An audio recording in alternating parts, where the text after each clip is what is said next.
let me just quickly introduce myself. I'm Monali Zeya Hazra, and I work currently at USAID as a regional energy and clean energy specialist at USAID India. Um, I come from, basically we are from the eastern part of India. That was born in Darjeeling, West Bengal. Come from a mixed parentage in the sense that my father is from Jharkhand and mother is from Darjeeling side. So did most of the schooling in the eastern part of India, Jharkhand, earlier Bihar, but now Jharkhand, and then post graduation in Orissa and post graduation in West Bengal. So mostly have been confined to the eastern part during the early days of my life. But then I moved on to Delhi after my post grad and have been working in Delhi since then. Basically, in fact, after doing my after 12th, I was pretty, unsure which stream to follow. One thought was maybe I should go for science, commerce. So there was a bit of confusion in my mind. So what I did was a BSc B.Ed integrated course in Regional College of Education in Bhubaneswar, and completed the entire course, but realized that teaching is not my forte, and though I would like to make a difference, but that's not something which I would be very good at. And that point of time, I was very interested in environment and what you can do in terms of social development and so on and so forth. And I came upon this course which was being offered by Indian Institute of Social Welfare and Business Management in Kolkata, which was offering a 2 years postgrad in environmental management. So took it up. It was, fascinating. It was quite bookish when I look back at it. We looked at, the details of air pollution, water pollution, and so on and so forth. And then, I was sure that this is a line I would like to pursue. Came to Delhi, joined a consultancy work, did a stint of a year and a half, but I really wanted to do something where, I can I could see some difference. And with that, I got an opportunity in Center for Science and Environment, a research think tank based in Delhi, and they did a lot of on ground work. I joined the industry and environment team of CSE, and got an opportunity to work on so many relevant activity. One of the work which they were doing was on green rating of Indian industry. So they're actually, helping the industries improve their performance and seeing, reductions in their energy consumption and so on and so forth. So working on various books which had, a lot of impact on ground. But when I transitioned from CSC to USAID and joined USAID, I kind of focused or zeroed down into clean energy space. While in CSC, energy was one of the aspects I was looking at as a part of the whole industry and environment, per se. But here it was more focused on clean energy. And then once I joined USAID, which was around 12 years back. Since then, it's been very focused on clean energy, looking at aspects related to distribution reforms, renewable energy, integrations, and so on and so forth. So that's how the journey has been. While I started much broader, it's now, more focused into and working specifically on clean energy. So very true. When I started, hardly, people were talking about the opportunity. They had this campaign on air pollution. The whole campaign on CNG was going on a big time at that point of time. So it was a good learning a platform for me when I was with CSE. But yes, I have seen the sector evolve. When we started, very few people were in the environment sector, and also in the energy sector, especially as a woman in the energy space, very few women. When we used to go for meeting, we would be, one or two women in the entire room, and mostly from the development sector, maybe from USAID, I was the woman, and all the utilities people were men. So from there to now, so much of change. Uh, I see more women professionals there, women not only from the service or administrative background, but also from the technical field in the rooms, sitting and debating and discussing, and that gives me a lot of hope. That we will be seeing a more equitable energy sector in the coming years. Um, a fear I would say is in not a fear, but I'm something apprehensive about is, though I see a lot of women in the mid management or younger, not very few of them are on the senior or topmost management. So uh, to break that ceiling is something we have to strive and you know work towards. So that's the only you know thing I'm sure it would we will be able to do it, but it would take a bit of time and a more persistent effort. I would think so. Thanks for sharing that. What excites you about the sector, though? So apart from the glass ceiling, you spoke about equitable energy. Um, so you know, given that we are going through this climate change, we are not on track to achieve the SDGs. How does that make you feel, and what makes you even more motivated about your current work? Mm. Um, what excites is the scope, as you rightly pointed out, with the whole everybody now realizes how important how important it is to make changes in our lifestyles in order to reduce our climate footprint, carbon footprint. And that itself, over a period of time, I've seen a marked consciousness among not only people like us who are working in the sector, but also people who are among students or younger professionals. There's more and more recognitions on that part. So that is something exciting, that more and more people know about it and are striving towards it.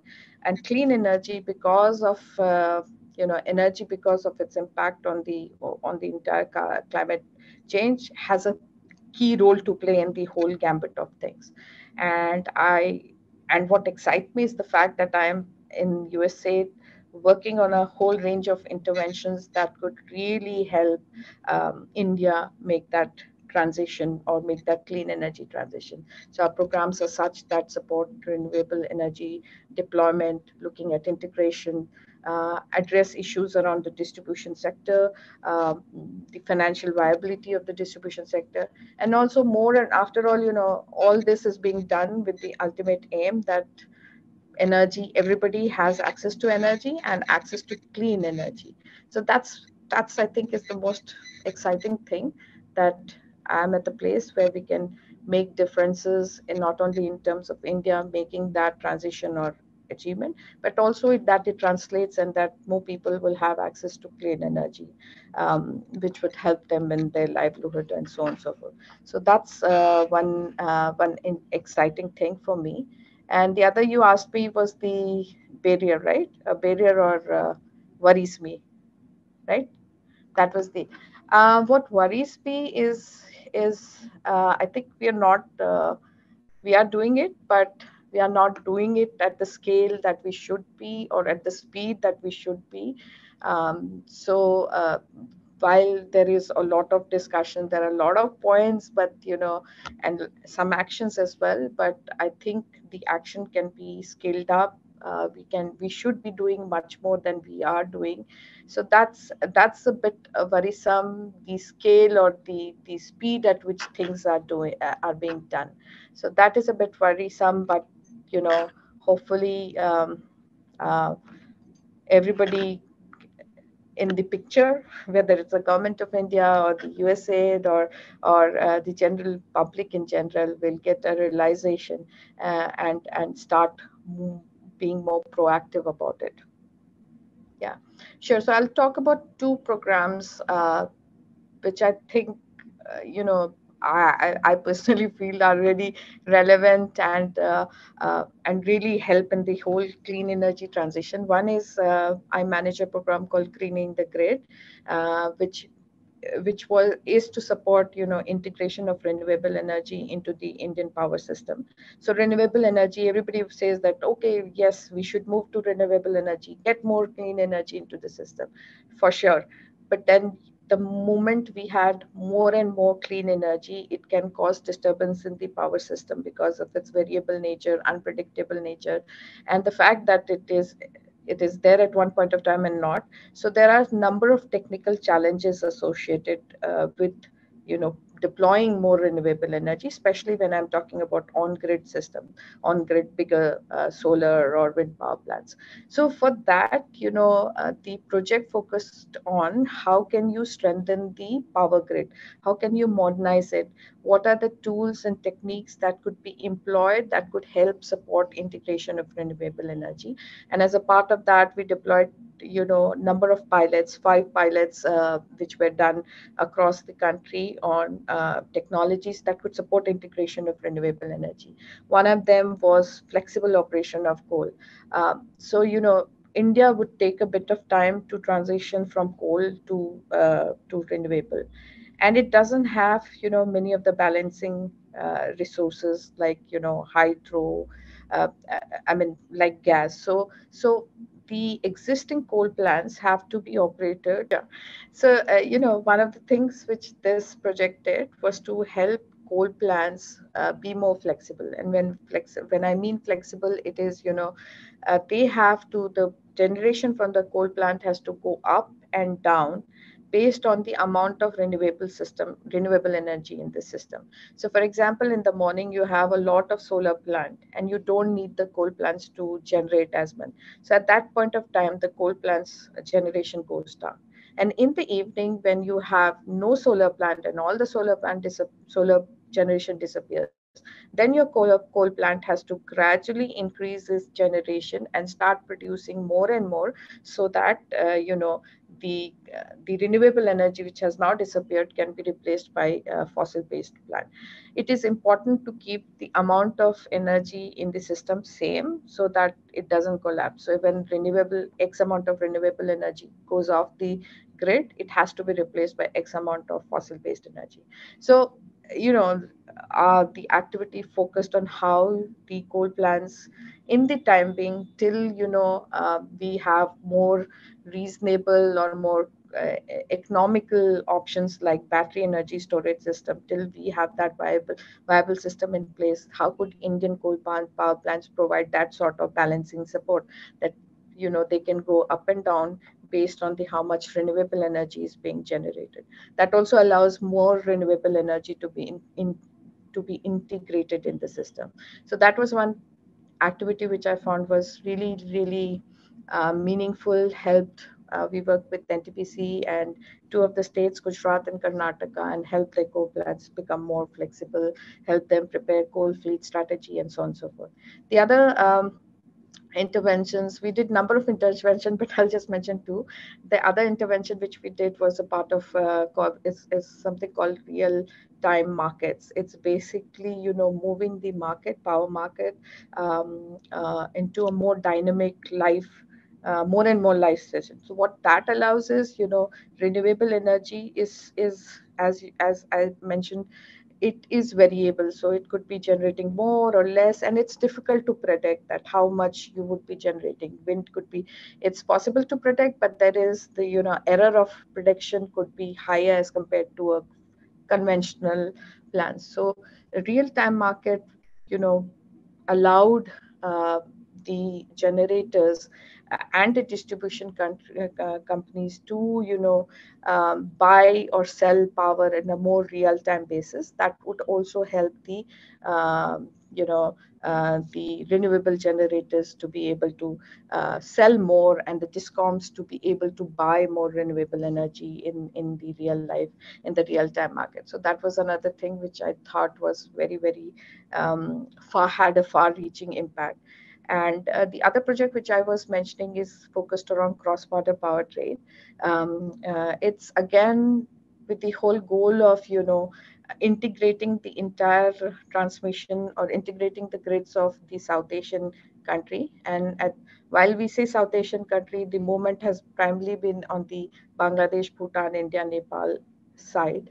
So once their networks are integrated, it the region will be able to maximize the use of cleaner resources, so more solar and wind, can be developed in India using the hydro available with Bhutan and Nepal as balancing resources, and Bangladesh, which is primarily fossil driven, can access the hydro resources from Nepal, Bhutan, or the clean energy resources from India and be able to reduce its carbon footprint. So it's a win-win for all the countries. They will be able to have a diversity in the energy resources. They will be able to bring their carbon footprint, and ultimate most importantly is that they will be able to reduce their economic, because for example Bangladesh pays a huge amount in terms of getting an electricity generated from fossil based power. They can replace it with cheaper power from India, which is also happens to be greener power. So that is the other project which I'm working on, and it's been ongoing for quite some time. But being a regional program, bringing all the countries on a common platform, agreeing to common laws, is a kind of a challenging task. But I find that very interesting because that gives me an interface with many other countries, bringing them on a common platform, working around consensus, arriving at a consensus, and driving the process. So that I find is another activity intervention which I manage in USAID and has a far-reaching impacts. Many times, as I mentioned, USAID does a lot of pilots and interventions like that, and many time it works, and we get, we are able to take it to scale. But at many times, things also, there are pilots where we try to demonstrate a new technology and new solution, but it's not always successful. There are various barriers and on. So for example, we were trying to do an automatic demand response pilot in Bangalore. It was a really great system which was being advocated by the developer and seemed really nice. We spoke with the Descom in Bangalore. We worked around, but while we paid up for the hardware, software, and started implementation. But in the midst, while our program was ongoing, the company went bankrupt, and that was learning for us, because I guess when we are embarking on such pilots and all, it's important to also do a proper due diligence in terms of uh, the solution provider. That that pilot we were not able to complete. We had to leave it in between. Then similarly, there are pilots, or there are few interventions which we were trying to undertake but were not able to complete. But we were able to complete but did not have an uptake from the stakeholders. So because of the challenges, the commercial challenges which were faced by them.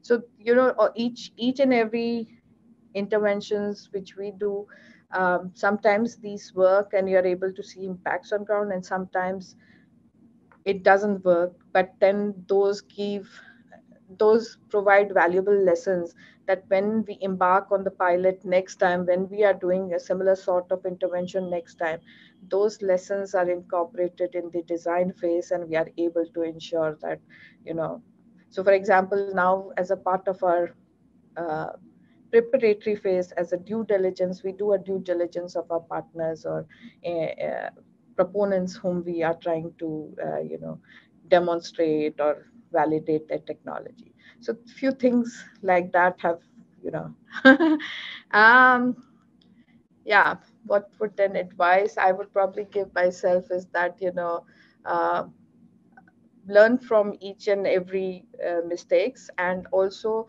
that you know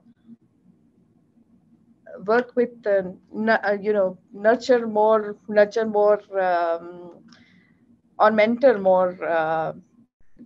That would not be probably something which I let me think about it. Mm. I would say that the advice which I'll give myself is that um, I should have probably looked up, or I get comfortable in an office. And if I probably should have uh, looked for other opportunities. And um, personally, it's my in personal life, I would say it's my dad. So as I said, I come from a mixed parentage. My father comes from a very conservative Muslim family, and my mom comes from a Nepali Hindu family. So despite the fact that his family side was very, very conservative, he we had three sisters, three daughters. He was completely convinced that his daughter needs to go for education, and he has been supportive through and through.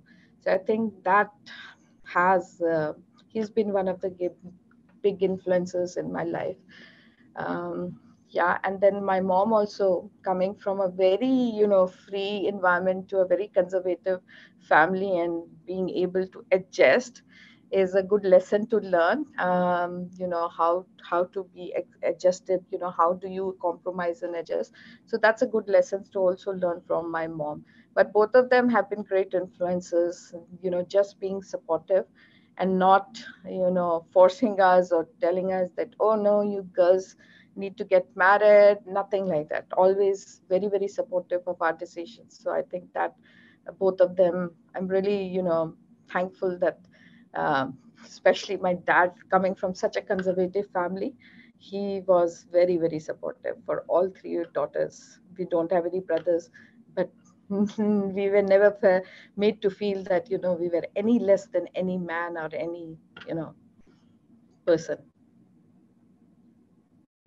So professional, I would say Sunita Narayan was very, very impressive. And, soon after post-grad, doing a short stint in consultancy and moving um, to CSE, that Sunita Narayan was like really dynamic fire band woman out there, leading the organization. So that was really, inspiring, and something, and aspired also that I would be able to I should be like her, be able to put my point across, um, irrespective of the fact who the audience or who among the audience were.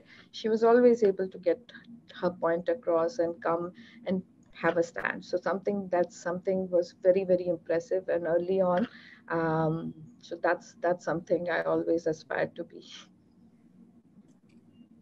So professional, I think some of the work early on, which I did with CSC, especially a book which I did called Rich Land, Poor People. It was documenting, mining, the impacts of mining, and the social and environmental impacts of mining in all over India. Was, I feel, great, one of my great contribution. That book led to a number of changes in the mining law as well. And after we spent so much of time on that book, had to redo the books. Almost to 2 years the book came. We went around and showcased it all across the country, created a lot of, engaged a lot of NGOs and civil society which was working on mining. I think that was one of my, I'm really proud of that, but one particular book which I did. And in USA, the work per se is a little different. It is not on ground, hands on, as it used to be as a part of CSE. But nevertheless, I see that the impact is far more reaching, in as I'm able to make a um, far more impact as compared to I would have been able to in CSE. So here, the number of interventions which I was earlier mentioning, I feel that those are game changing. Many of times we have been able to showcase technologies that have proved to be game changing, that have also brought about changes in the government of India's rules, regulations. So that I find is something I'm proud of, the work which we do here in USAID. And personally, I would say in personal life, I'm really proud of the fact that I've grown into a confident woman, and also been able to been able to bring in some of the things which I believe in as a part of my, though, the personal front kind of mixing with the professional one, bring some of the things which I feel are important as a part of my work. For example, the women, as I was earlier mentioning, specifically focusing on the gender part. So as a part of while my core focus is on clean energy and aspects related to that, we've been able to bring in the aspects related to women energy through a platform which we have developed as a part of the USAID's program called SAVI, South Asia Women in Energy. It's in partnership with the Indo-US Forum. And here it is just a platform which brings all the women professionals together, provide mentoring sessions. So all that, I think, I'm proud of. Even I'm proud of that something which we have initiated, and is something which I would like to see through, to take to a more, that's been established, I think, in 2020 or so. So would like to see that scaled up and established. And then personally, I would say that becoming a mom was a proud moment. I was a hardcore professional, and I had, several doubts if I really wanted to become, to go family way. I mean, I married my classmates, so we were classmates, and but I, because of the professional commitments, and I think I thought, okay, having a child may may really not be good professionally, but then we did got a son, and I think that's sometimes I think I don't know why I was overthinking it, and could have gone the family way much sooner, because I'm able to, despite being a mom, there's been no change. I think I'm as committed to the work as I am to my son, my family. So yeah.